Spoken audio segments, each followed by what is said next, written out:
I want to welcome everybody back to the keynote sessions of GBCC 2025. It's my distinct pleasure to introduce Dr. Charlotte Soneson of the Friedrich Miescher Institute in Basel. Thank you for coming. And Charlotte has been a major figure in the leadership and governance of Bioconductor for quite some time. A member of the executive group of the Technical Advisory Board, and has really helped in many different domains of the project, especially in the formulation of the training system in conjunction with the carpentries, which has been very successful and ongoing. So without further ado, I'm going to introduce Charlotte, who will be speaking about how Bioconductor has affected her research. Thank you, Charlotte. Thanks, Vince, and thanks for giving me the opportunity to present here. And when I got this invitation, I kind of started thinking about how Bioconductor had impacted my work over the years. And I'm not really thinking about the packages in this particular aspect, because of course the Bioconductor packages are essential, right? I'm using them every day in my work.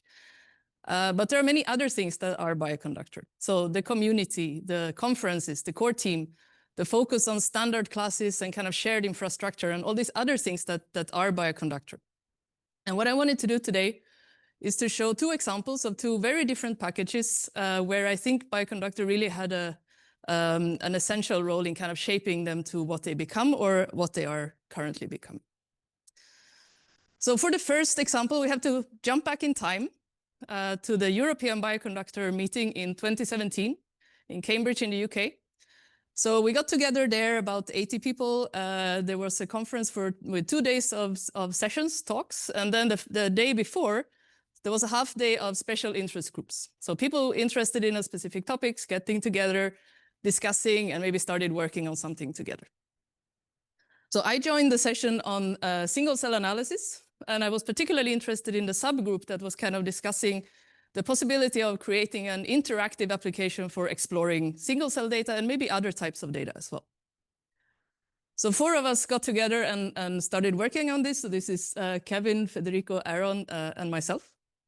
And we started brainstorming about what such a visualization framework or such an application could look like. We actually made the first commit at the conference. You maybe see it says December 6, 2017. And we submitted the IC to Bioconductor, and it was released, the first version, in April the year after. So I know some of you have already seen IC and maybe used it. I still want to give a little bit of a pointer to some of the design choices that we made and some of the things that IC can do for you. So already at the conference, when we started working on this, the idea was to make something that would work not just for single-cell data, but ideally for many other types of data as well. And the reason that we thought that that would be possible was because of the existence of the summarized experiment class. You have probably already heard about this in some of the talks and some of the posters at the conference, but the summarized experiment is basically a data container, an object class in Bioconductor that is extremely widely used for many different types of data. And any kind intended for storing any kind of data that you can put in a matrix. So any kind of rectangular data, which covers a lot of the biological data we're working on. So bulk and single cell, transcriptomics, proteomics, epigenetics, but a lot of other non-biological data as well. Of course, you can put in a matrix and then you can put it in a summarized experiment object. So you have the matrices, the assays here in the middle. You can also add annotations for the rows. So those are annotations for your genes or your peaks or your proteins or whatever your object or your kind of the features that you're measuring are. You can also add annotations for the columns. So that could be your samples or your cells or whatever your observational units are. So, you know, the fact that this exists and it's used for so many different types of data made us think that maybe we could, if we choose this as the input format for our application, it would actually be possible to use this for many types of data. Now, it's not just the summarized experiment object. There are some derivatives, some other classes that kind of build on and extend the summarized experiment. The one you see here is the single cell experiment, where the main addition that will be relevant for us is that you can also store the reduced dimensions. You can store your PCA coordinates or your t-SNE coordinate or UMAP coordinates or whatever you have inside the object directly. There are other extensions like the spatial experiment, the tree summarized experiment you may have seen in the talks and posters here. If you've ever used DSeq2, you have used a DSeq data set, and that's also an extension of the summarized experiment. Right, so now you have your data in this format, and it will be the output of many kind of bioconductor workflows, but even if you just have a matrix, it's easy to create one of these objects. And now if you want to use IC, what you do is that you start your R session, load the data, load the package, and then you type this. And this will get you going. This is all you need to get started with an IC application. You call the IC function on your summarized experiment object. And what you will get is something like this. So this is one example of an IC interface. And IC is really based on the concept of panels. So you will see panels here. There are 7 of them. They have different colors, which indicate that they kind of visualize the data from different angles or visualize different aspects of the data. For example, in the top left here, you have the reduced dimension plot that here shows a t-SNE plot colored by cluster label. In the green panel in the top right, you see the expression level of a specific gene in these different clusters. You have a heat map there to the bottom right. You have some tables that show, that basically list all the annotations. And one of the nice things about IC is that you don't have to go with our default layout, right? You can decide what panels you want to include and where you want to have them by simply rearranging what's here. So let me show you that, yes. So you click here, you say, I want to reorganize my panels. You can remove the panels that are not relevant to you. You can move them around. You can change the size. You can add additional panels, as many as you want. And then you can get a layout or an interface that really works for your data. And you can do this interactively as here, but you can also do it programmatically so that the app will actually start in exactly the configuration that you want. So once you have the kind of configuration that you like, that works for your data, you want to start exploring the data. And one thing that turns out to be really useful is to be able to say, we have all these different views of the data. What about transmitting information between them, right? What if we find something in one view of the data? How does that look in the other aspect or from the other angles? So the way you do that in IC is that you transmit information between these different panels. And once I start the animation, what you will see what we will do is that we will select some cells in the t-SNE plot. There's a pointer here, I think. So maybe you see down here, it says, I'm transmitting whatever selection you make to the dynamic marker table, which is this one. What that will do is to take the selected cells, run a simple differential expression analysis of those cells versus everything else, rank the genes by significance. Then what we will do is that we will select the top 10 genes, and that will then transmit that selection to the heat map on the right and show those genes. So if we start that, we select some cells. It transmits the information to the panel in the middle. It does the differential expression analysis, ranks all the genes. We select only the top 10, and that will populate the heat map. And now if you would select other cells in the left panel, that will update all the other panels as well. So this kind of going back and forth and seeing something from one angle and looking at that from other angles can be really helpful when you're trying to explore your data and understand what's happening. Now, from the beginning, it was also important to us that just because we're doing things interactively, we're not forsaking reproducibility of it.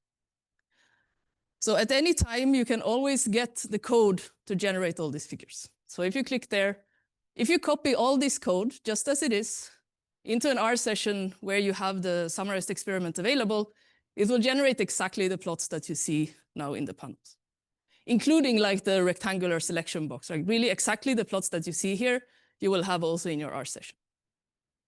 And I've seen people using this, for example, to generate draft figures for papers. So you take this code, you have the basic plot, and then maybe you do some tweaks, right? Maybe you want a different font or, I don't know, some different shape or something like that. But it gives you a good start, and of course, it means that everything you do now is reproducible. So at this point, I mean, it's about 7.5 years since IC was kind of started. I think it's still alive, it's still doing well, and it's not just IC anymore. So there is kind of an IC verse, we try to call it, where there are many other packages that, oops, now I'm going a bit too far, like this. There are many other packages that extend or build upon IC. And what these packages provide are typically additional panels. So IC is very modular. You have all these panels. You can write your own panels. So each panel is an S4 class. If you write a panel, you can add it into the app. It will interact with the other panels seamlessly. And so these packages here provide panels. They provide ways of working with IC applications. And what I think is also kind of nice is that the first packages here are written by the core developers of IC, but not all of them, right? So IC3 and Mia-Dash, for example, are developed by the Leo Lahtis group in Finland. So, you know, it's possible for other people also to write panels that will integrate with the core IC interface. There are also various panel classes. You may have seen some of them in the posters actually yesterday that are not really in a package, but there are valid classes and new types of panels that show the data from different perspectives that are not provided by the main application. You can use IC in Galaxy, so there is a tool since a few years, so that will work as well. And in principle, IC also works with WebAssembly that we heard about yesterday. So I say in principle because the app works fine. You can start the app and run it in the browser without actually having an R session running. The main challenge, I think, at this point is how to get the data in. So you need to get the data into the browser somehow in a user-friendly way. And I think maybe that's where the challenge is right now. But IC works in WebAssembly as well. So I wanted to actually come back to one of the questions that came up after the keynote yesterday about static paper figures and whether that is kind of where things will continue to go also in the future. And what we have seen happen is that both from our side and from what other people have done is to build IC applications and serve them as a supplementary material to papers. And I wanted to show one example. So one of the packages in the IC-verse, so the IC index, will give you the tools to create like a landing page like this, from which you can then serve multiple IC applications. So this is a landing page. You can see up here that it's created with IC index. It's a landing page for a supplementary material for this preprint. What you have here in the bottom left is a table with a list of the different figures from the paper. If you click on one of them, you will see a thumbnail showing up on the right. And from there, in the Configure and Launch tab, you can actually start an IC app that will show the data from this figure. So I will quickly show you. You choose one of the figures here. It will show you the thumbnail. You click on Configure and Launch. You can provide the initial setup here. If you launch it, it will download the data. It will start the application.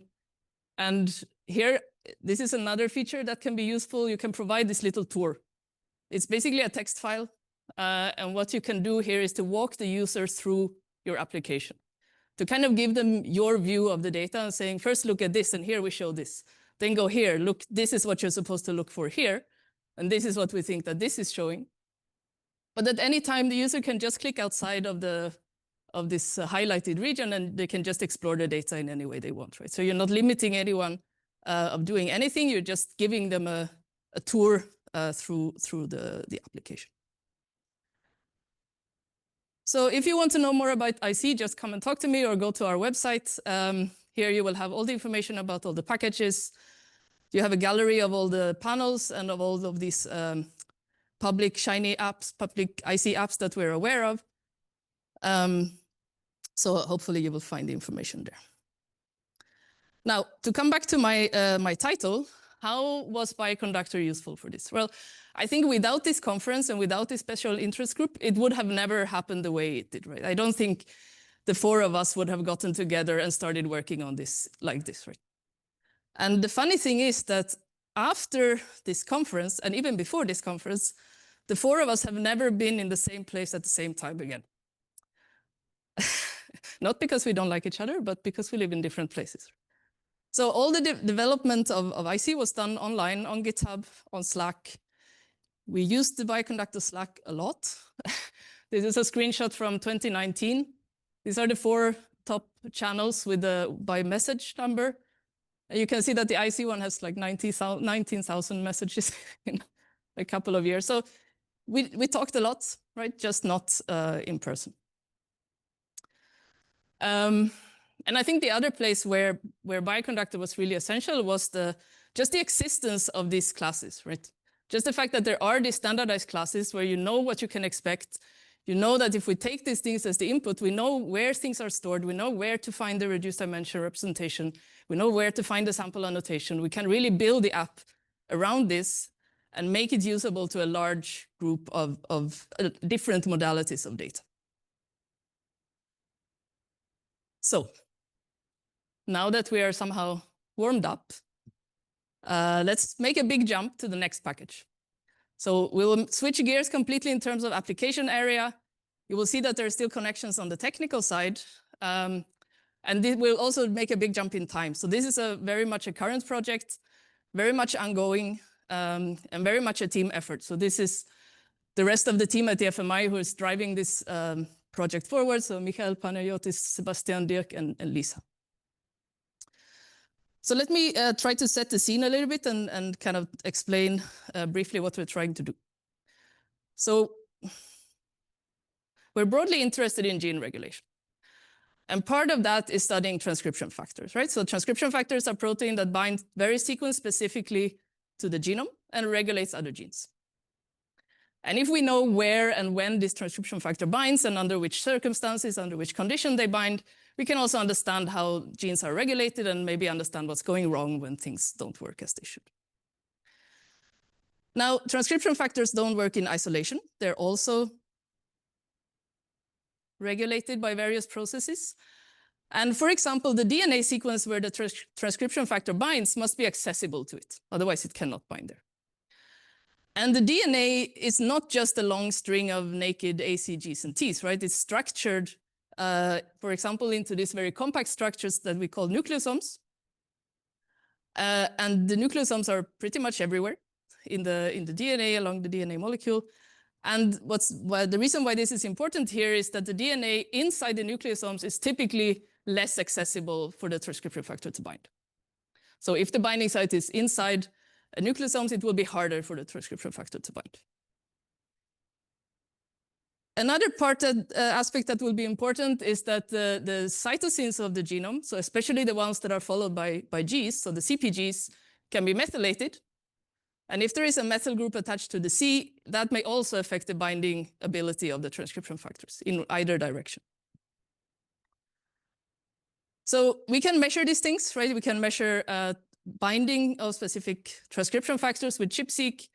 We can be more general and measure just accessibility, general accessibility with ATAC-seq, DNase-1-seq, or MNase-seq, or this kind of classical assays. And we can indirectly measure DNA methylation using bisulfite sequencing. But that's not what we're going to do today. What we will look at is a different assay that will allow us to get very high resolution accessibility on single DNA molecules. I will refer to this broadly as single molecule footprinting. That word is used in slightly different ways in different contexts. Sometimes it's used just for a subset of these assays. I will use it just to refer to all of these types of assays. So how does this work? It works in two steps. The first step is that you choose an exogenous methyl transferase. There are many of these ones, and each of them has a specific target nucleotide that they target in a specific genetic context.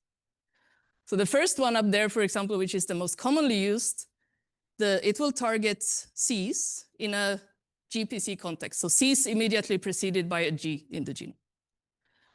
The second one, which is what we are using, is targeting adenines, but in any sequence context, so any A's in the gene. And what do I mean by targets? Well, what will happen is that when you incubate your nuclei with this methyl transferase, it will go in and it will methylate all the target nucleotides that it can access. So for the second one, for example, it will go in and it will add a methyl group to all the A's that are accessible to the methyl transferase. So that means that A's that are inside nucleosomes, A's that are currently bound by transcription factors will not be methylated because they're not accessible. A's that are outside of these contexts will be methylated because it's accessible, right? So now you can imagine that if we had a good way of measuring, of reading out whether these target nucleotides are methylated or not, we will have a very high resolution picture of the accessibility of the gene. And in fact, we do. So depending on what we're looking at, if we're looking at cytosine methylation, we could again use bisulfite sequencing to read this out in an indirect way. What we are using is to directly detect this modification using nanopore sequencing. And the way this works is that your DNA molecule is passing through the nanopore here on the top left. And while it's doing that, the current that flows through this nanopore will change in a predictable way depending on which nucleotides are currently in the pore and how and where they are modified. So the current kind of squiggles are stored, they come out of the nanopore sequencer, they will be stored in these large POD5 files. And what Oxford Nanopore then also provides are deep learning models that you will apply to these files that will do the base calling, it will do the mapping to the genome, and it will do the modification calling for specific modifications for which they have trained models. So the models we're using one model that we'll call the adenine methylation because that's the exogenous methyltransferase we used, right? So that's the kind of readout we're looking for. But what's also kind of nice is that we can also run a model that will call 5-methyl CpG methylation, right? So this is the endogenous DNA methylation. These methyl groups, these were not added by the exogenous methyltransferase, but by the endogenous methylation machinery. Doesn't really matter to the nanopore, the methylation is there. So we read out the accessibility with the adenine methylation assay, but we get our endogenous DNA methylation assay for free, which I think is pretty nice. We didn't have to do anything for this, just that because they provide a model to call this modification. So the way this is stored is in a so-called modbam file, which is similar to the BAM files that we may know. It has an additional 2 tags that will store the positions where they have called modifications and the inferred probability of modification for these spaces. Now, this data is relatively big. So this is one experiment, a 6-methyl-A experiment, about 50-fold coverage with a modbam file of around 180 gigabytes. If you try to convert this to a text file, so Nanopore also provides a toolkit to kind of convert this to different formats. In the text format, it will be terabyte, right? Depending on exactly which columns you choose to include. But I think this kind of suggests that we probably need to develop some kind of dedicated tooling to deal with this data, to do this efficiently.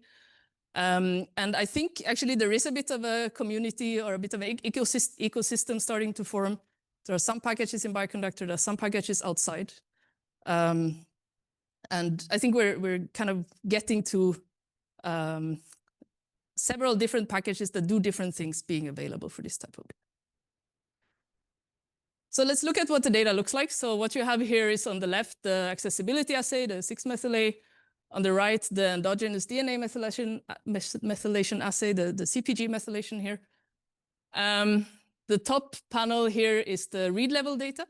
So each row is a read, and each circle is a target nucleotide. So each circle in the left one is an A, and each circle in the right one is a C followed by a G. So the first thing you can see is that there are a lot more A's than CpGs in the genome. So this is just 100 base pair region, but still, right? There are a lot more A's than CpGs. So we get a much higher resolution in the 6-methyl-A readout.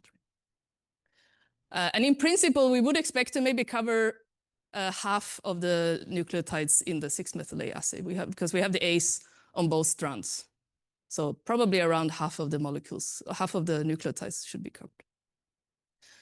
The other thing that you may see here is that there are some reads that have observations here, but not here. And the other reads that have observations in this region, but not here. Sorry, these reads have observations here, but not here. These have observations here, but not here.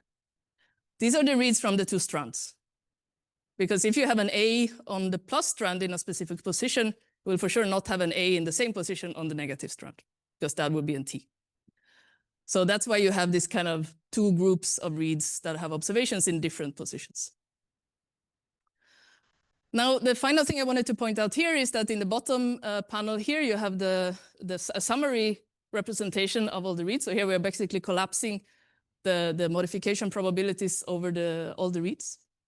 And you can see that there is some structure, right? So there are some regions that have a low average methylation, so low average accessibility, and most of the reads kind of agree with that.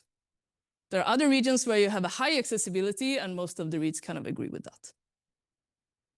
There could, of course, also be differences between the reads. There could be groups of reads. There could be allelic effects. There could be a lot of things happening, which is why I think it's useful to have both of these kinds of representations. So how do we now store this in R? How do we read this data in R? If we start with the summary data, where we basically have one value per position and sample, that's relatively straightforward. We can use a matrix. So the rows are the positions, the columns are the samples, and the values are kind of the average modification fraction for that position in that sample across all the reads. Then we can do things like calculate row means or calculate column means and get various kinds of summaries. Now, if we look at the read level data, so sometimes this is enough, right? Sometimes the summary data is all we need. But sometimes we really want to have the read level data as well, and it's especially useful also for visualization, just to look like, is there consistency among the reads? Are there weird things happening? Are there artifacts? You want to have the read level data available. So that matrix would be a lot bigger, right? It's the same positions, but now you have all the reads as the columns. And the values would be the modification probabilities. And maybe you also want to kind of group the reads somehow. If you have multiple samples, you want to maybe do something hierarchical, or at least have a group label that says this read come from this sample. And maybe if we have the read level data, we could also do a summarization and get back to the summary level data. But the read level data have some additional characteristics that make them interesting. So the blue rectangles here on the right are the reads.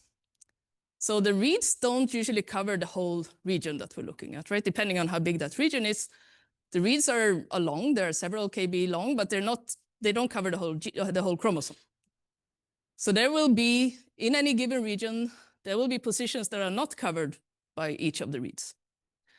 So all the white space here, up here, and down here, are basically not observed. We have no idea what this molecule would look like if we would have sequenced it longer.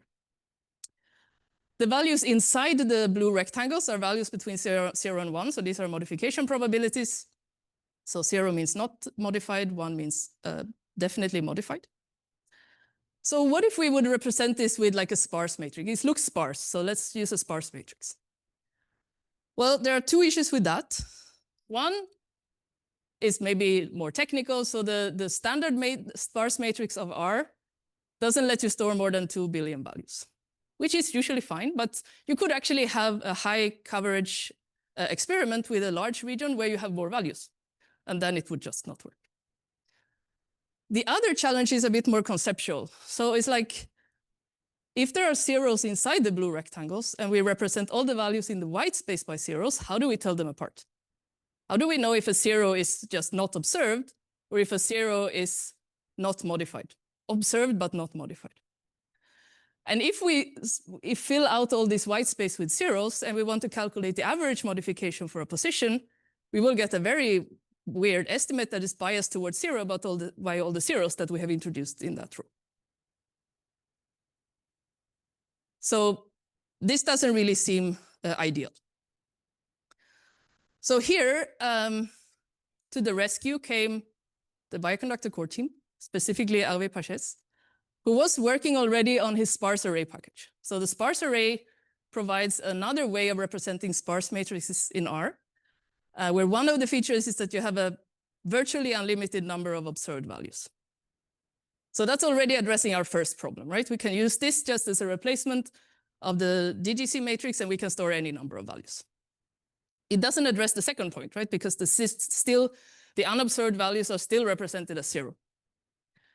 So we reached out to the technical advisory board of Bioconductor. Hervé was there. He got interested. He kindly agreed to create a new class of matrices.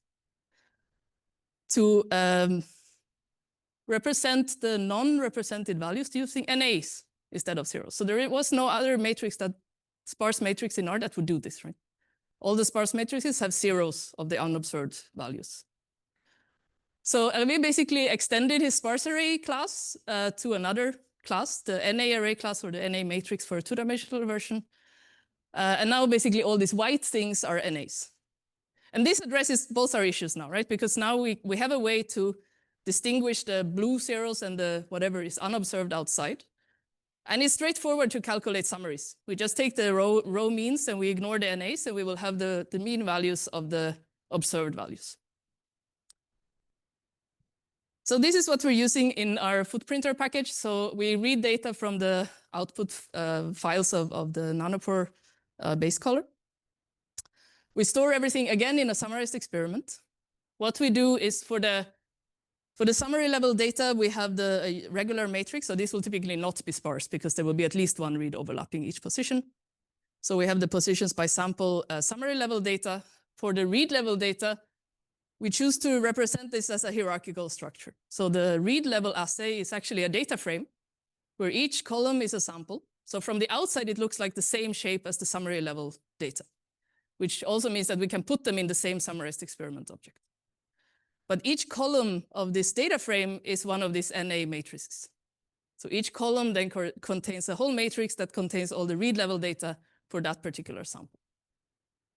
And that means that we can do, for example, filtering and subsetting like on the whole assay, on the whole object, and it will subset both of these assays together.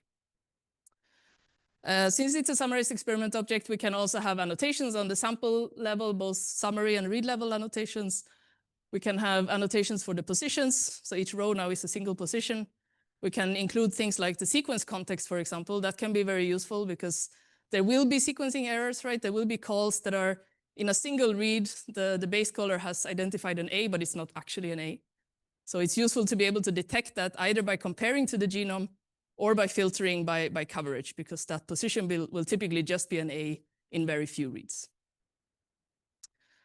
So this is, I think, relatively efficient. So this is an example from a 10 megabase per region. If we read this, we get actually 8 million rows. If we filter this by sequence context, we only to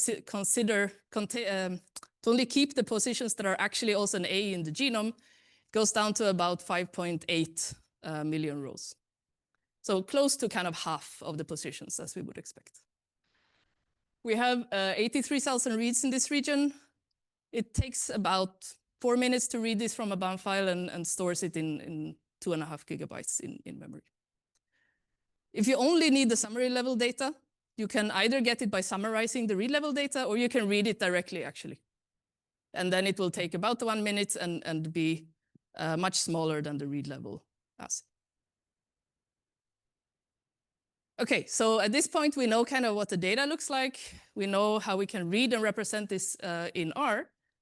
So what can we do with this? So I will show you just some of the things that we're currently exploring, some of the things that we have implemented in the package, some of the things where we're kind of exploring the data that we have. And the experimental system that we choose to work with is one that we know something about. We know what we expect should happen, and we can have some kind of positive controls to check for things. So we look at the system where we knock out, or our collaborators knock out all the 3 DNMTs in mouse embryonic stem cells. So the DNMTs are responsible for the endogenous methylation. The DNMT3s are responsible for depositing the methyl groups, and the DNMT1 is responsible for maintaining it. So if you knock out all these 3, there should be no endogenous DNA methylation.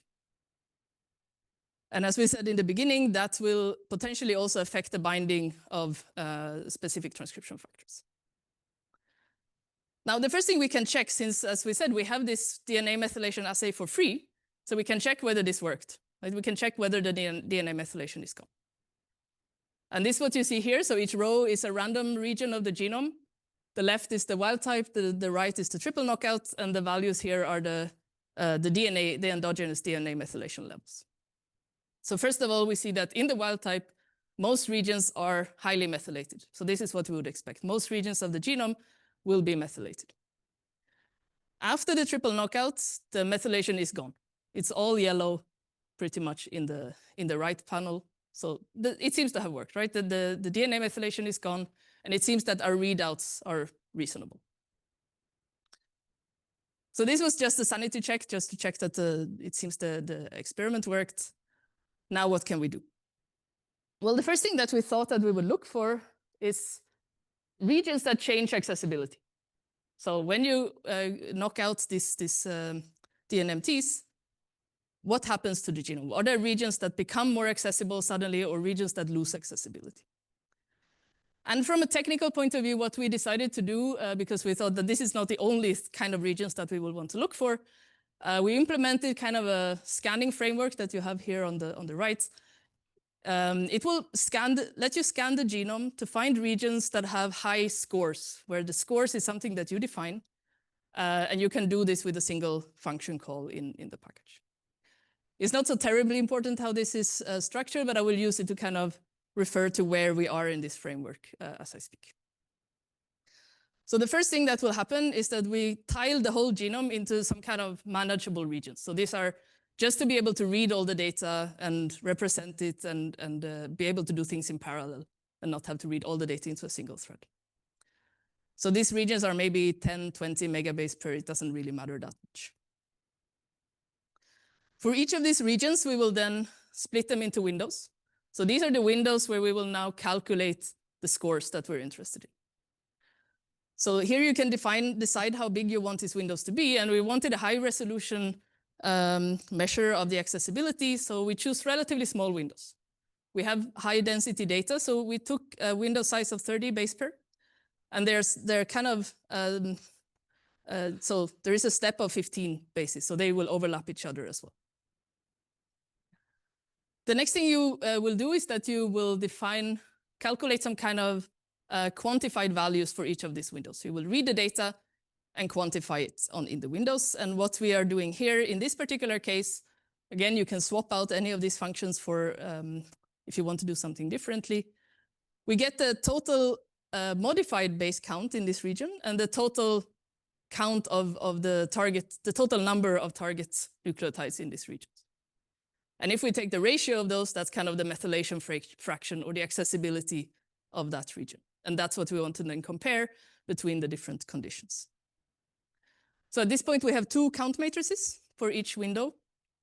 And then in the score function step, so this again is something that you can swap out, we perform a relatively standard differential methylation analysis between the wild type and the triple knockout by comparing these modification fractions between these conditions using EdgeR.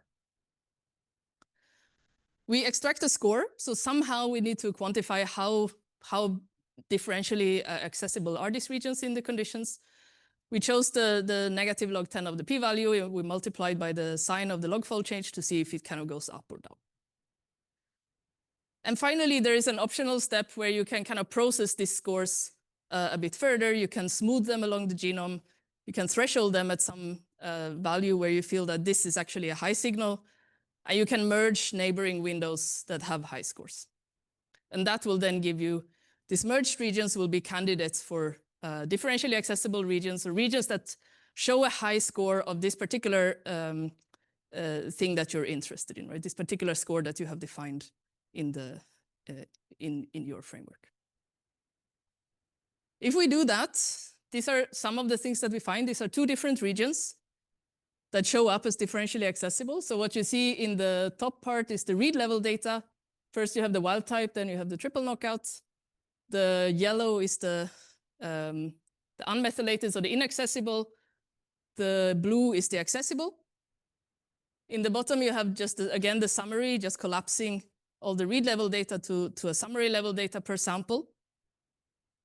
And the gray part here in the middle, these boxes here, are the differentially accessible regions we found in this area, in this part of the gene. And you can kind of see that it somehow makes sense, right? In each of these regions, there's more blue in the triple knockout than in the wild type in that particular region. But what's also interesting here is that they don't seem completely randomly positioned, these differentially accessible regions, right? They seem to somehow be periodic. They seem to be placed with a non-random spacing between them. And you can also see that in the summary data, it looks kind of a bit periodic here in the middle. So what happens here? Well, we talked in the beginning about nucleosomes, and that nucleosomes are basically everywhere. But if there is nothing else binding in a particular place in the genome, they will tend to be somehow randomly positioned, right? If you look at 5 different DNA molecules, the nucleotides are not always in the same place because they're not like controlled in a sequence-specific manner. They will just appear, but not driven by the sequence specificity. However, if you have a transcription factor binding, that binds very sequence specifically, that binds always to the same place and acts as kind of a roadblock. And in this case, the nucleosomes tend to line up because they have no way to kind of get into this middle region. So we call this nucleosome facing. So they're basically lined up across the different DNA molecules. You will always have a nucleosome in the same place because they just can't move around as freely as they could if there was nothing bound. So if we compare this now, this kind of schematic, to what we see in the data, this is one of the regions that we saw before. It kind of looks similar, right? So the nucleosomes are the yellow things here. So the things that are not accessible. And we can see that we have them in the wild type, but they don't seem to be always in the same place. The yellow parts don't really line up across the reads. Whereas if we look in the triple knockout, we have, again, yellow parts, and they seem to always be in the same place.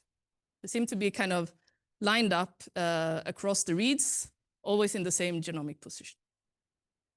And in fact, there is a transcription factor binding site here for NRF1, which is a transcription factor that we know is sensitive to methylation.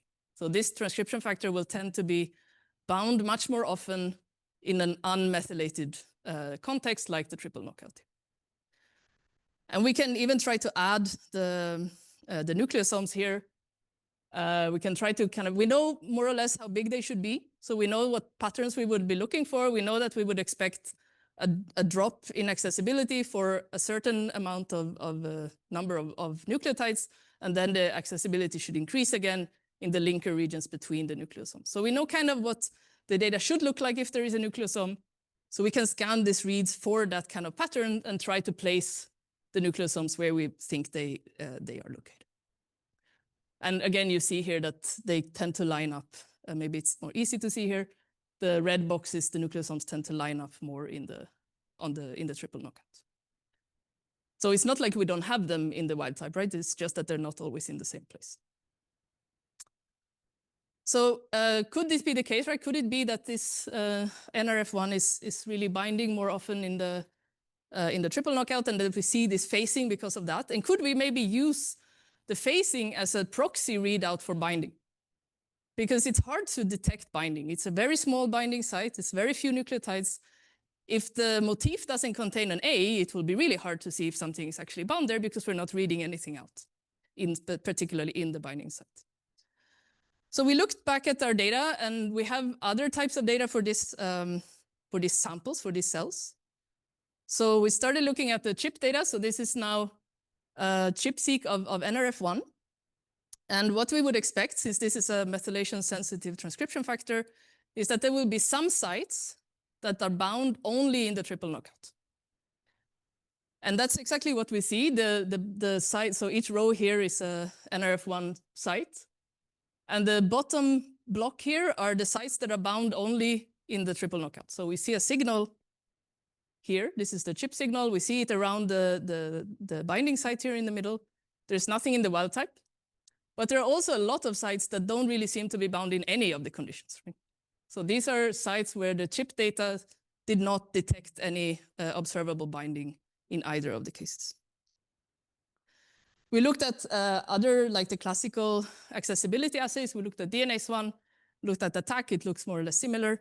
We don't really see a very strong signal, right? Maybe there is something here in the middle that is a bit stronger in the triple knockout than in the wild type. But overall, it doesn't seem like there is a terribly strong signal here either.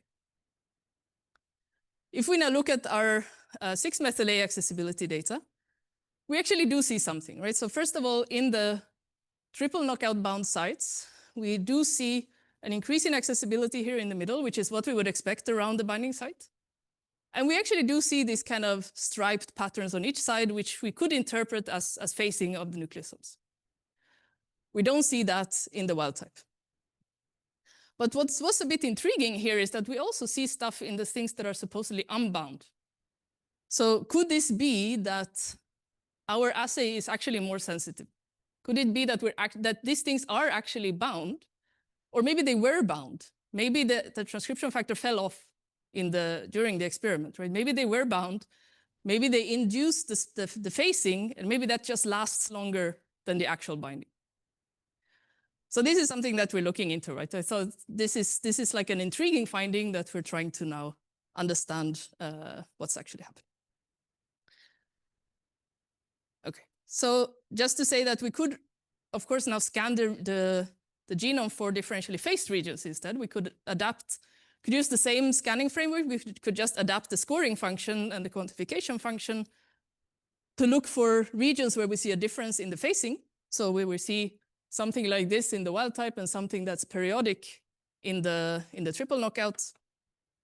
We did that. What we did, just very briefly, we used the Fourier transform, a short-time Fourier transform, to look at specific windows. We know more or less what the periodicity should be because we know how big the nucleosomes should be. So we can look for the amplitude of the frequency that corresponds to the nucleosome repeat length that we expect. And we can use that as a scoring, as a score that we calculate for our windows. And if we do that, these are the examples we had before with the lined up differentially accessible regions. We actually do detect a differentially phased region in each of these places. Okay, so I will round up here. So I've showed you Footprinter, which is a package that as I said, is still very much in development if you're working on this data. And if feedback, if you want to try it out, is very welcome. It can import data from the nanopore output formats. It has this internal representation, which we think is quite efficient using the summarized experiment and the NA matrix. Most of the figures that you saw, except for the one that included the chip data, are made directly with Footprinter, so it also generates these visualizations. And it has this a growing suite of analysis tools and kind of genome scanning functionality to let you scan your genome for regions that might be of interest. So this is the link to the package over there. So again, how was Bioconductor useful here, right? So again, the summarized experiment, we did not have to come up with a new storage format for our data, a new data structure, or anything like that. We could put it in a summarized experiment and that just works. And the second thing, of course, is really the existence of this forward-looking core team, right? The fact that Hervé, in this case, was already working on this. It's not like, you know, that was obvious. Like it's having this core team that are interested in infrastructure development, interested in identifying bottlenecks and kind of fix them, really helped us. It was really fast. It did not take long for Hervé to generalize his sparse array to the NA array because the groundwork was really already laid. So I would like to just finish off by acknowledging everyone involved. So Kevin, Federico, and Aaron for IC. Also Hans-Rudolf, Björn, Pavan Kumar, Marcel, and Alex for the discussions we kind of had on how to containerize Shiny apps and to, for example, to bring them into Galaxy. So Pavan Kumar had a talk yesterday and a poster, and I think there will be also a project at the CoFest about this. For Footprinter, all the people involved, Michael Panagiotis, Sebastian Dirk, Lisa, and Hervé. Also Michaela, Evgeny, Robert, and Guido for the initial discussions on kind of how to best store this data in R. The links are up there to the packages, and I would like to also acknowledge Bioconductor, of course, and thank you for your attention.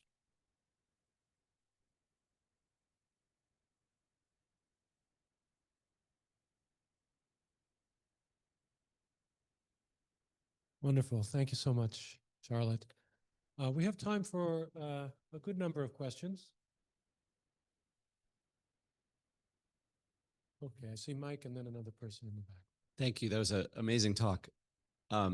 For Footprinter, can you compute correlations like within reads? So to say, look at the methyl A here and the methyl C here, but only looking at correlations across single molecules?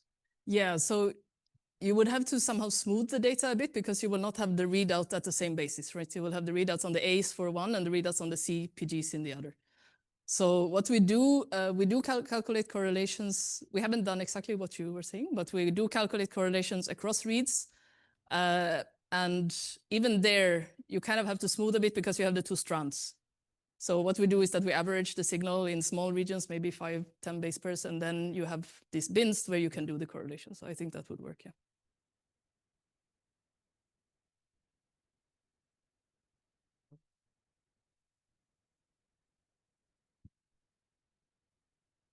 Hello, hello, very cool talk.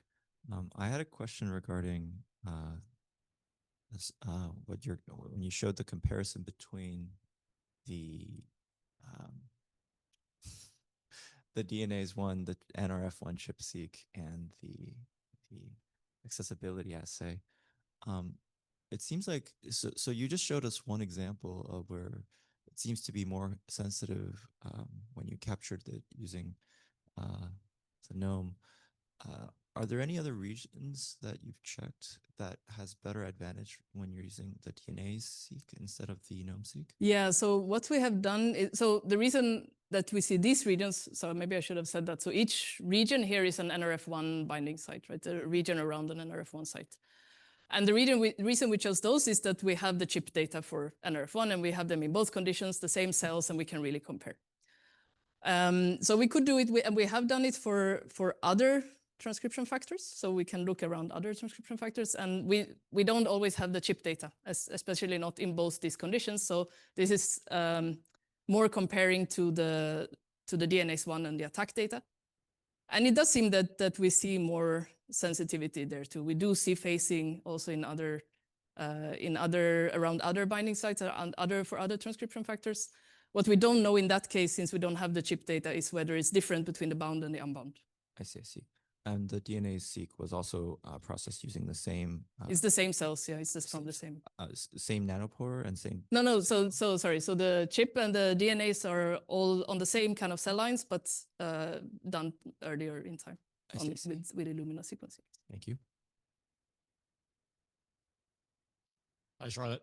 Thank you for developing this because we've been starting to get into modifications as well and struggling, trying to find packages to sort of help this.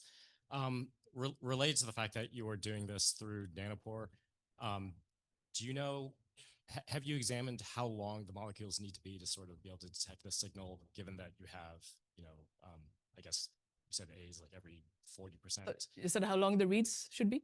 Or how long the region? Have you tried seeing like shorter reads? I don't know if you're getting these at like 5 kb. Yeah, we're getting several kb. Have you tried doing that sensitivity analysis? And then related, I guess, have you tried doing that by trimming it, computationally? And is Footprinter or is the NA matrix efficient enough to do that, or do you need to process before you load it?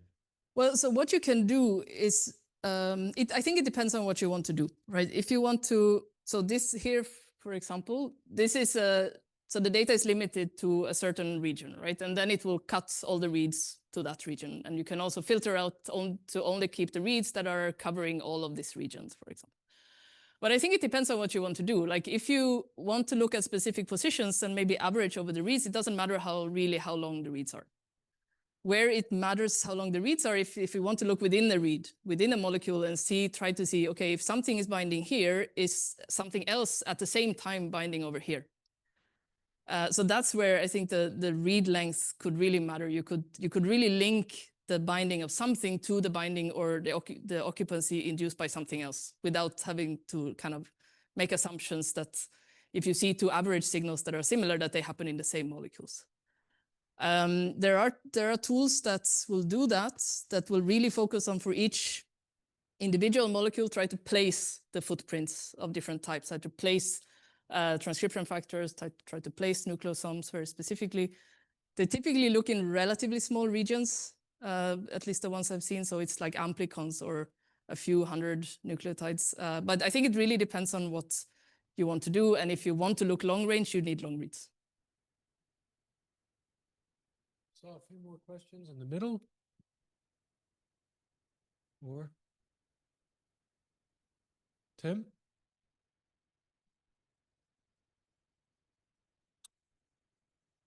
First off, that was an absolutely magnificent talk, and thanks to you for showing how all this falls together. Thanks to Hervé for engineering a way to deal with sparse matrices that's been a sticking point for a lot of us for a long time. One question I had, you're working with one of the best groups in the world in terms of the dynamics of how base modifications, accessibility, and transcription factors work together. There's other groups that have looked with fiber-seq or DNA-seq or whatever, but in the past, we've come to a sticking point looking at specific methylation sensitivities, for example, within families of transcription factors like the CBP factors. CBP alpha apparently does not like methylation. CBP gamma apparently does.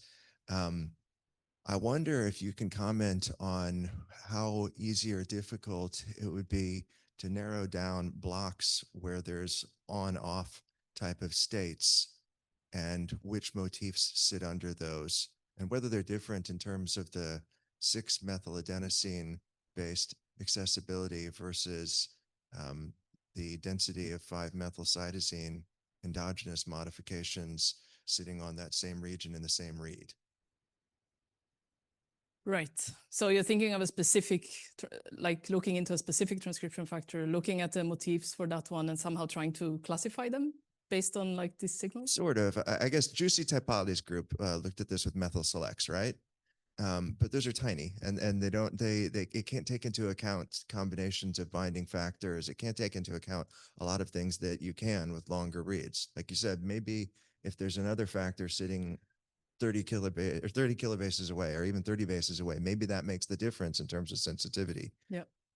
Is there any, is that heading in this direction eventually? It's not impossible. I think what we have found a bit difficult is it's actually not so easy to place transcription factors in individual molecules, right? Because the data is noisy, and the adenine density is not constant, and some motifs have a lot of CPGs or Cs and Gs, and some motifs have a lot of As, and like that will really limit or impact your ability to say something about the accessibility. I think this is where things are heading, right? That's the point of having single molecule data. But I don't think it's super easy.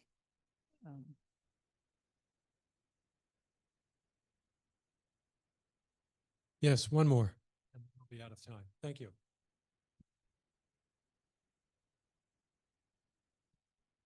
Thanks very much. I wonder, thinking, just kind of following up on this idea, I wonder how many more methylases would you need to be able to decorate? Is it enough to just have a C-specific methylase or a G-specific methylase to be full resolution to answer this question you just responded to? Maybe if you could.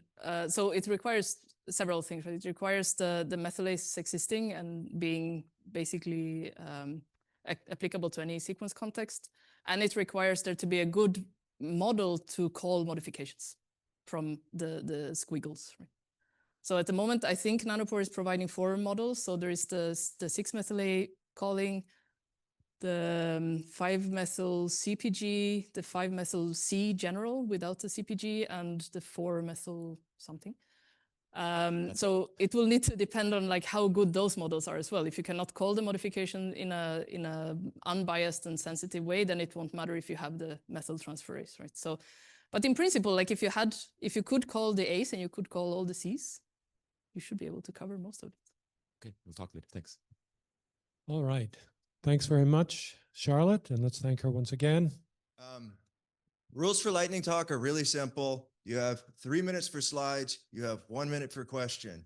If you start to get close, simple American Society of Hematology rules, but we're going to be soft. We're not going to chicken you if you present something that's already published, but maybe next time. If everybody is on their best behavior, then at least 3 of you will take home chickens. They're, they're kind of crappy for juggling, but you get them. So, all right. So everybody be on your best behavior, stay under time, take 1 minute's worth of questions, and Ali, you're up. Hi everyone.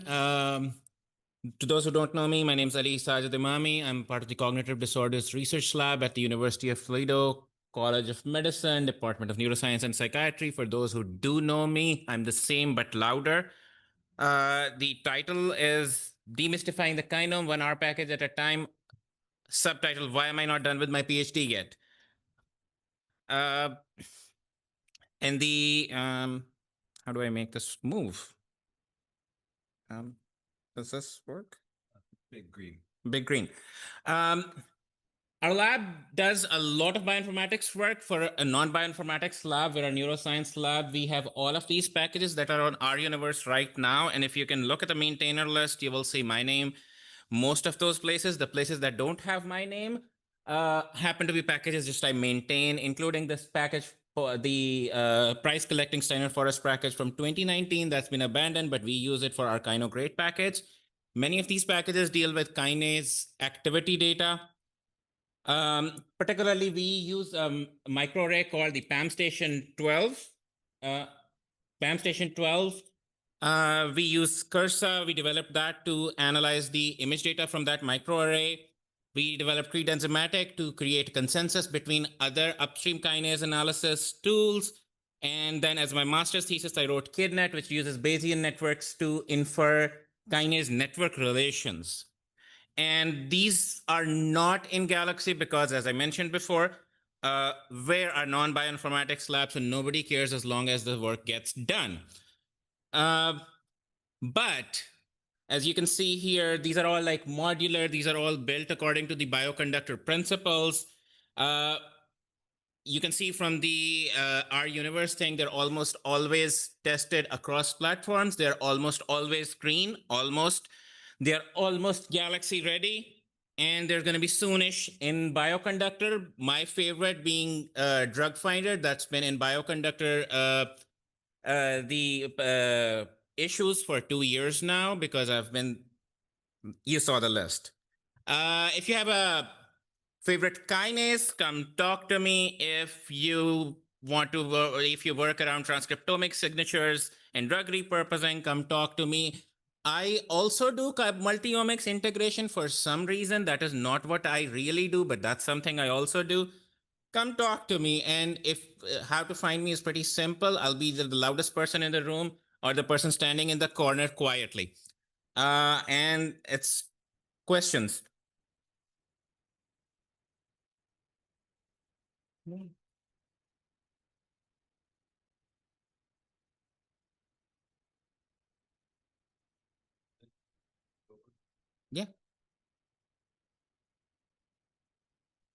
Yeah, don't see any questions.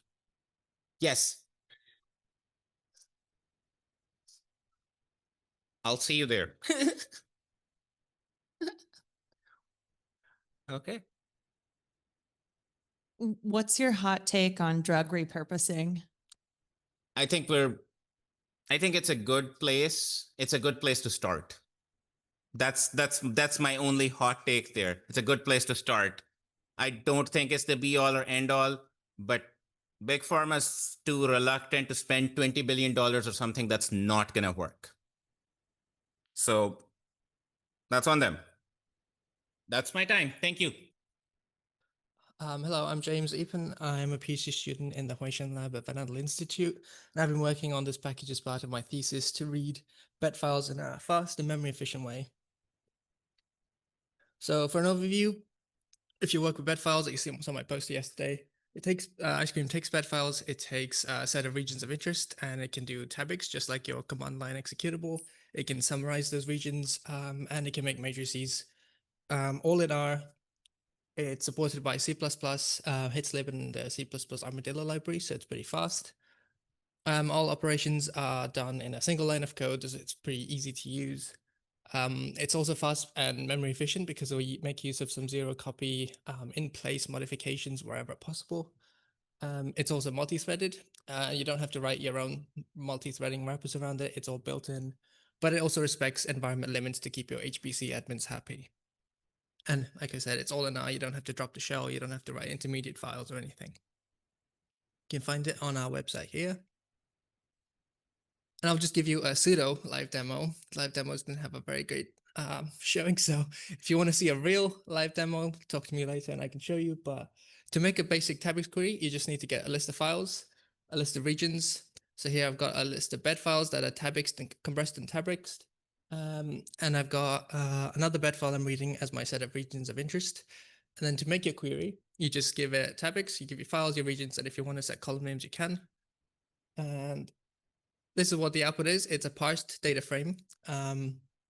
This was from 30 files and 21,000 regions, and it gave me 2.2 million records in under a second. I think it took about 800 milliseconds to get me this whole data frame. The next thing you can do is make matrices. You just say, give it the files, give it the regions and the column that you want to make a matrix from, and it'll get you a matrix of all the unique loci across all your files and across all your regions in one final matrix. If your matrix, it's going to be sparse, you can just say sparse equal true, and then it'll give you a sparse matrix. Looks like this. Columns are files, and the rows are your loci. Finally, you can summarize. Lots of summary functions available. It's with the Armadillo library. You can do multiple columns, multiple functions, single column, single functions. You can pass in a set of features so that your feature column is named. If you don't have a feature column, it'll just give you the coordinates. So if you've got a big database of bed files or you're interested in exploring them, check out Ice Cream and let me know if you have questions. Thanks.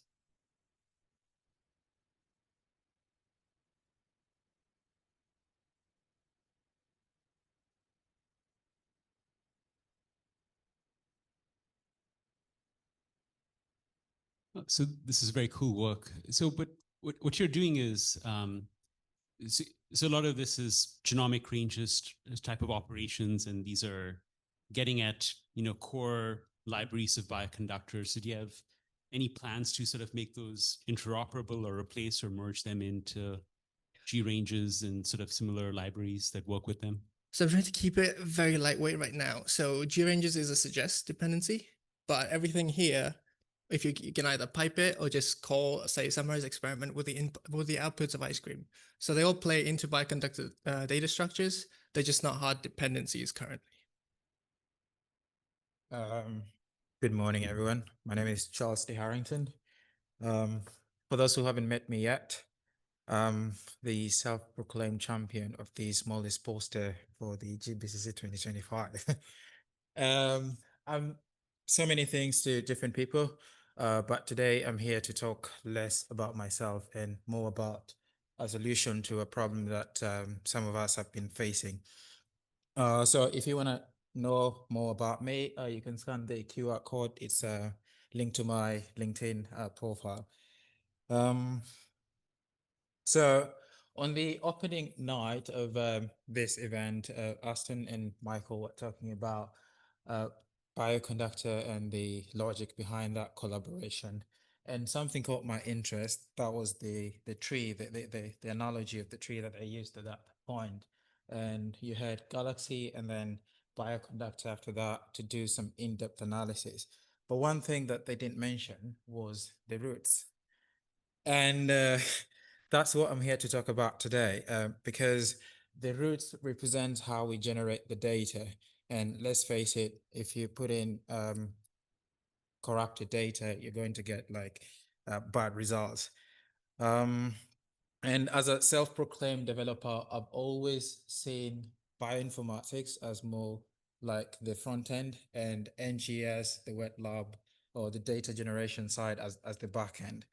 And just by show of hands, how many people here have done like the full pipeline of data generation from tissue to sequencing to bioinformatics? Great. So you can understand that with NGS, we've got a lot of problems here. Mistakes are quite costly. It's siloed and it's very complex. Okay. And it's like navigating a maze, And what I've done is I asked myself, how can we make things quite easier? And so I've developed this app called the SickPlanet app. Don't know if I can navigate. Sorry, I can't. But if you go, you can navigate to your computer and look at the app. Can I? Oh, yeah.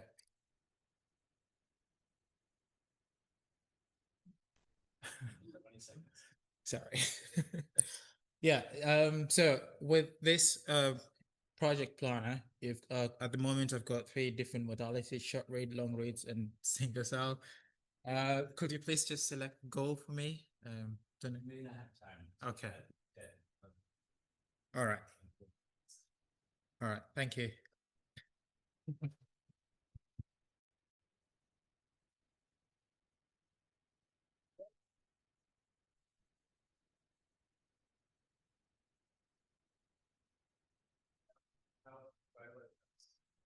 Sorry? Well, I'm just starting out right here by spreading the word, and then I'll do some. So quick question. So you had a cost planner, but depending on where you do your stuff, I'm just wondering how you estimate based on sequencing can cost different months, different places, who's going to do what. I got a discount on my kits. So is it just Yeah, so maybe I can meet up with you after this to just walk you through how the app works. But the idea is I've got an API that extracts data from Illumina or Nanopole, and it will help you calculate the accurate cost of your sequencing. And then once you're done making your project, you'll have like a rough estimation of how much it's going to cost you.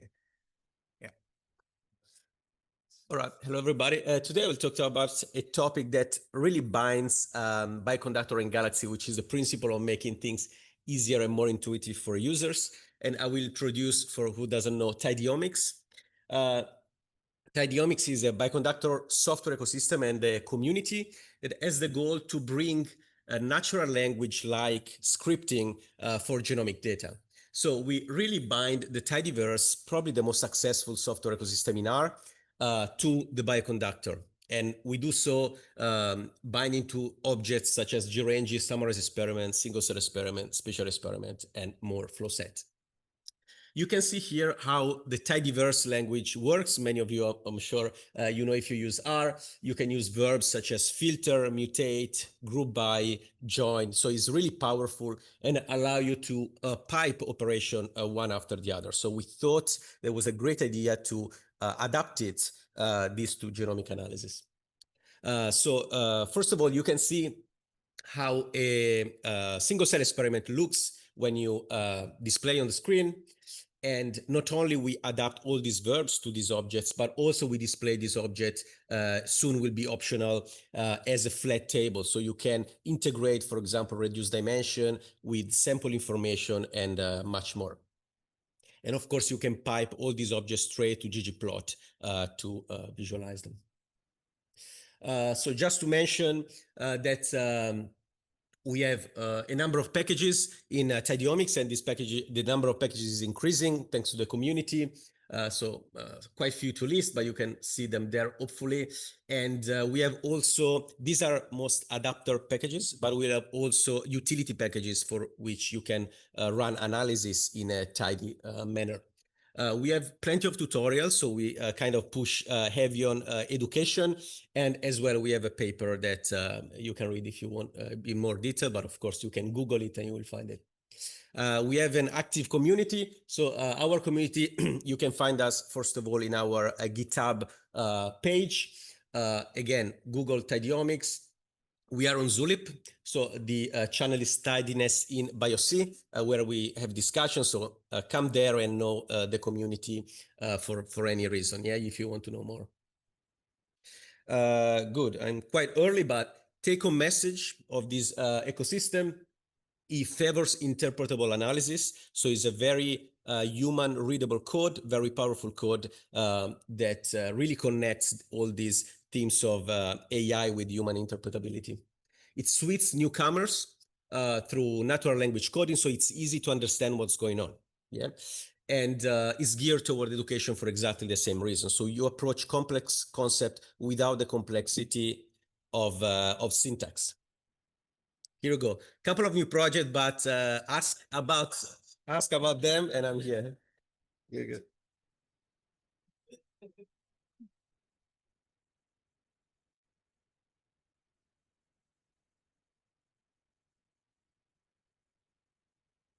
Ask me about the new projects that are coming. I'm happy to tell you about them. All right, so updates for the community. Yeah, we have many contributors, but I just mentioned, no, they are not fun. They are serious stuff. Few projects are coming up thanks to the community. Just to mention PlayXP that allows, and the developer is here in the room. Here we go. Just allows to apply tidy verbs directly on the underneath summarized experiment structure. And exciting project one that is developing a omics log, so allow you, when you do operation of your summarized experiment or other objects, to track all your operation you have done. So to have those operation logged with the object when you ship the object and or use it otherwise. That's okay. Okay, so hello there. I'm Laura Leroy from Ifremer in France, and I'm here to highlight the French Galaxy Community Network. Big button. Okay, so the France filed for Galaxy in 2012 after the Tour de France of Nate, made by Nate, James, and Anton, I think. And since then, more than 10 instances have popped up.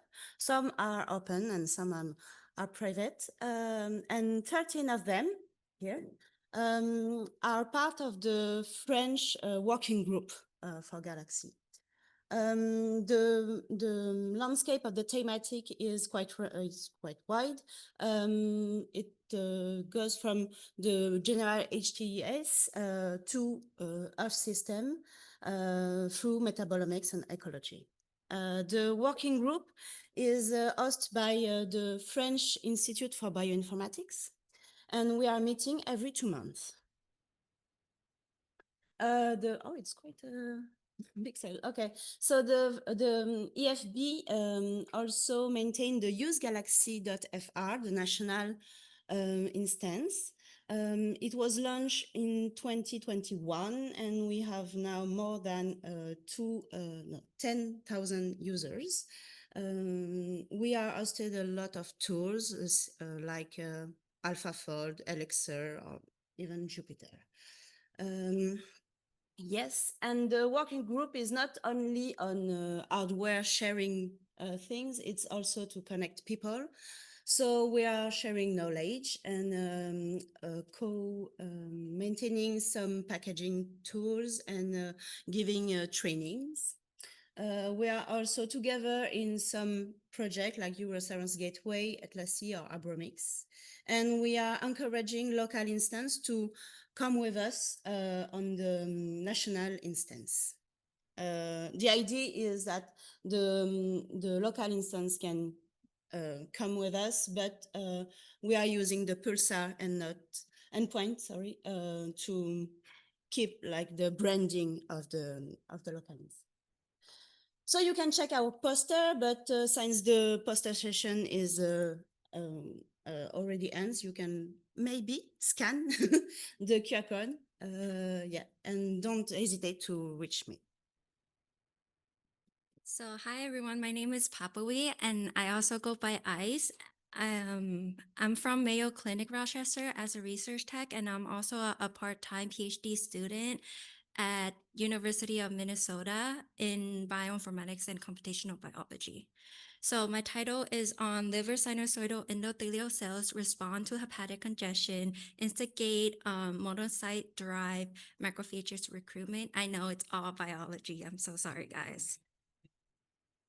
So the disease that I'm studying is Fontan-associated liver disease. It's universal in patients who have undergone Fontan repair for single ventricle congenital heart defects. As you can see, when the blood is redirected the blood flow from bottom, the periportal, to the top, to the pericentral, and it get clogged up on top, which is zone 3.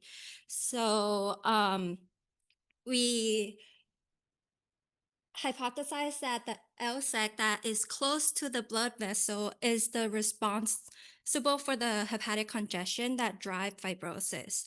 And the mechanical force of LSAC is still unknown till today. And the changes in the different mechanical environment from LSAC to other different cell type is also still unknown. So I did single nuclear RNA-seq with cosmic data. I integrate them together and I identify them by cell type. And then I isolate the macrophages and LSAC together and do Soneson algorithm on them. And then I did a pathway analysis with IPA, GO, and KEGG enrichment. And the top 3 were glycolysis, geonesis, and then I compare them from FALD to control, and you can see that it increased with FALD. And I also did the macrophage population in different zone, and you can see that zone 3 in the middle is the most up. And then same thing for this slide as well. And I also did spatial location from macrophages comparing control to FALD, and also the distance between LSAC to macrophages and the glycolysis gene between macrophages. And this is the overview of the project of the hypothesis that I've generated, and the future platform that I'm going to be integrated in is the phenocycler.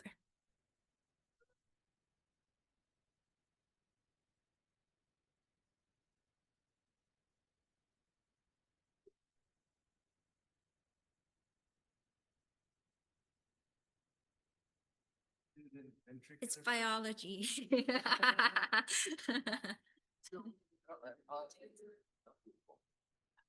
Why did you use IPA, the ingenuity pathway analysis? Well, I use it to compare it to KEGG and GO together to see where the most upregulated pathway is. My question is like, why IPA? Why not one of the other approaches? Because like proprietary. For what? IPA is proprietary.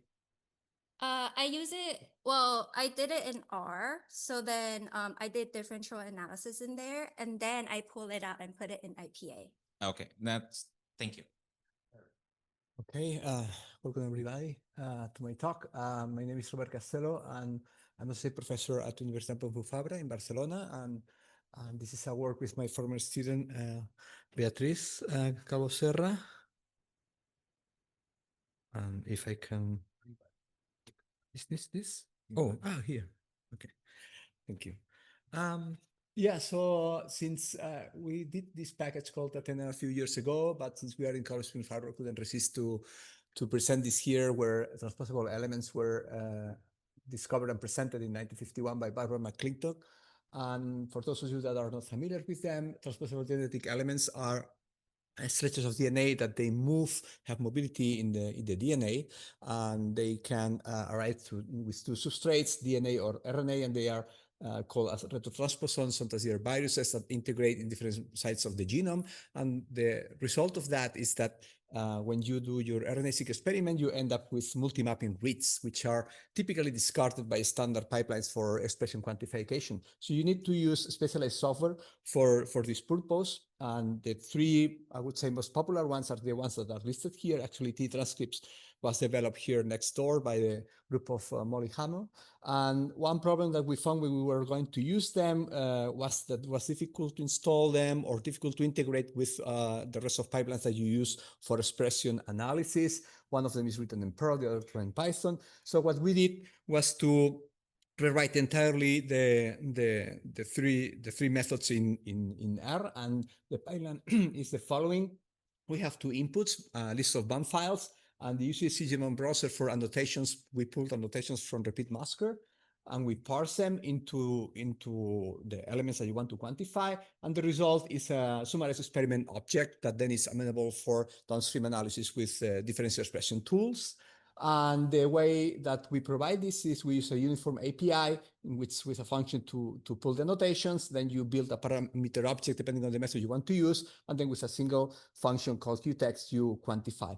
A killer feature for people that work with this is that we don't need the BAM file to be ordered in any particular way, because those softwares, they need you to order the BAM file by query name in order to treat the multi-mapping reads in one chunk. And here we avoid that. You just avoid regenerating the BAM files.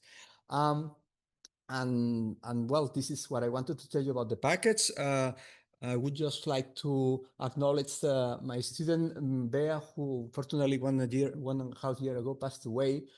She was born with congenital myopathy caused by a recessive rare mutation that put her in a wheelchair, but she was really smart. Problem is that disease, that condition made it more vulnerable to other diseases and unfortunately passed away. But the CAB of Bioconductor found her story very interesting, and we installed this Thenabyte inaugural award to her. We gave her about to recognize people who overcome challenges to participate and contribute to Bioconductor.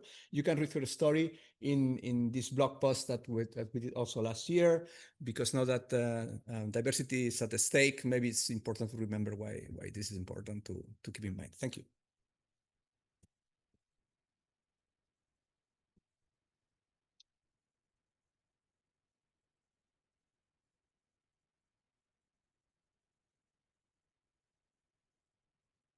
Thank you for the talk. That's very cool work.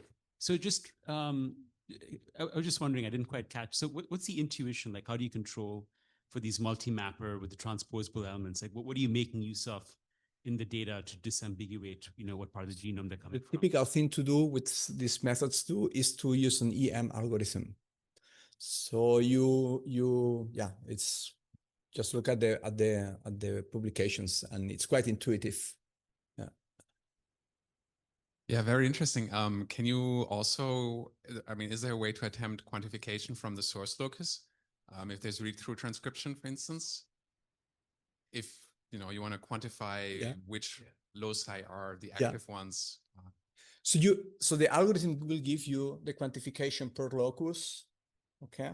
And the intuition that what the EM algorithm does is that wherever, if you have a multi-mapping read in two possible loci, then the one that has more expression is more likely to be the origin of that multi-mapping read. And that extra expression may come from unique mapping reads, for instance. All right. Hi, everyone. Good morning. I'm Daniel Guevara. I'm part of the bioinformatics groups in multiomics and immunology. And this is a collaboration we did with Johns Hopkins University. So it's fine if you've never heard about Chagas disease. It's an infectious disease and neglected disease that happens in tropical regions. And one of the most lethal outcomes of this in 43% of patients is that they develop a chronic stage, a chronic cardiomyopathy stage.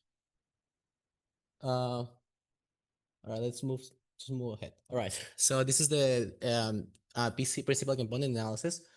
We identified that despite the principal components not explaining that much of the variance, we saw that women were like kind of grouped to the left and men to the right. So we included that in our further analysis. So I don't know what's going on here. Can I get back? Just the link. Is it the same link? This is what we have. Oh, so just try it because there's not much time. So just try to. I'll just go ahead and explain it. So since this is an early disease progression going from acute infection to a chronic stage, we don't really know that much about the early progression. So as you can see on the right in the volcano plot, we have a few hits, just slightly upregulated, and a few hits downregulated with FDR of 0.25. Also, there is not that much difference as well in the heat map. So we try to validate these findings in an external data set of 33 patients that has the same biological design. And we identified that CHID1, the gene you see on the right, was consistently upregulated in these other two data sets. So with that, we developed a prognostic model, basically a generalized linear model, and we obtained AUC values of over 0.7 in all of the three data sets. So this was promising results. As well, this CHID1 gene had, in the B positive patients, it had consistently upregulated compared to the acute infection states. So this was great. So after that, we also perform a gene set enrichment analysis in order to see some of biological pathways that maybe they did not appear here. But I want to thank the Big Mind group, especially our advisor, David Requena, my teammate, Nene Garbosa, who's going to present here afterwards, and the John Hopkins group from Bob Gilman, Monica Munier, and Carolina Duque. And from all of these analysis, just the final step, we develop a bioinformatics tool, an omics kit on GitHub, so you can go check it out. It's all of the tools we use to perform this analysis, create plots, create tables, and also streamline some differential expression analysis as well. So with that, thank you very much.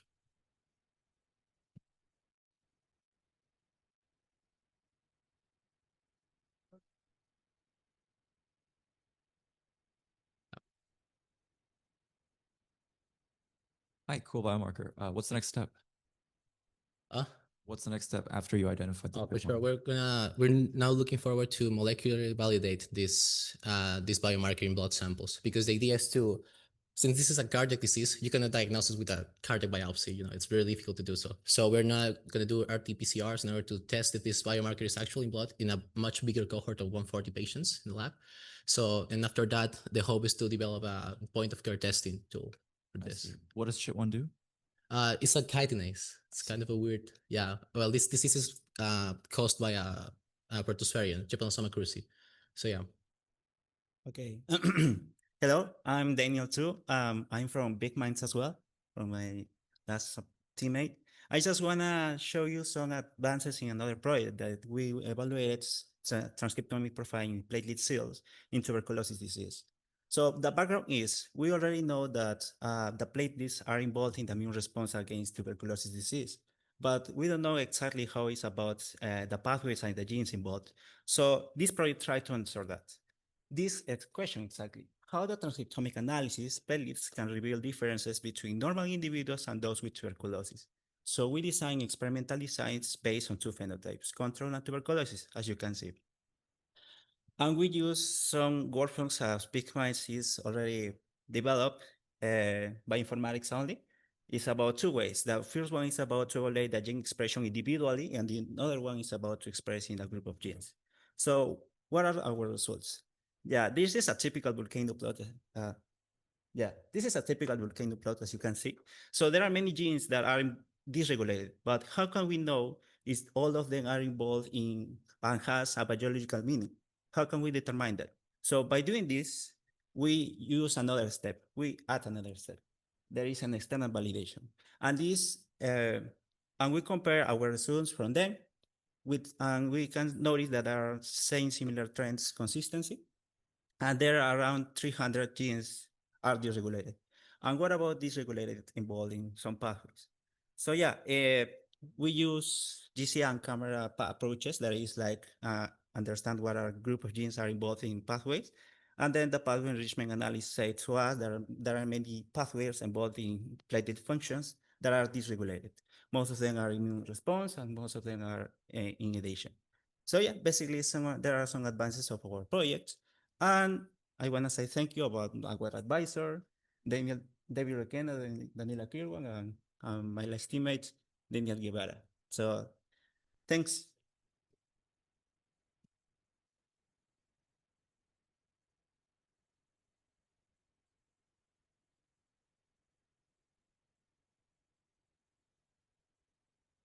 Thank you. Nice talk. Don't know enough about tuberculosis, but why platelets and not whole blood or another blood fraction? Oh, we wanna understand what is the biological meaning inside, because we already know that there are many packages that we can detect that tuberculosis disease and what the stages are. So we don't understand what is involved the platelets, the increased level of platelets in whole blood. It inhibits the macrophage activation. We don't know. We don't. Yeah, this study tried to figure out this. Yeah. So very cool talk, because I think in TB, like blood typically is not very informative. So the fact that you can get something on the platelets is very cool. So I guess so my questions are, so in the TB patients, so these are like active symptomatic patients, like are you able to distinguish between, latent LTBI latent patients and active, and is there some distinction between like pulmonary and extrapulmonary TB? Yes, I understand that there are some two stages. There is latent TB and then the active TB. We already know that all of them are in the acute stage, So yeah. So we already know that our phenotypes are very distinguished from the latent because I understand that there are some differences between the datum and also the active TB. Yeah. Thank you.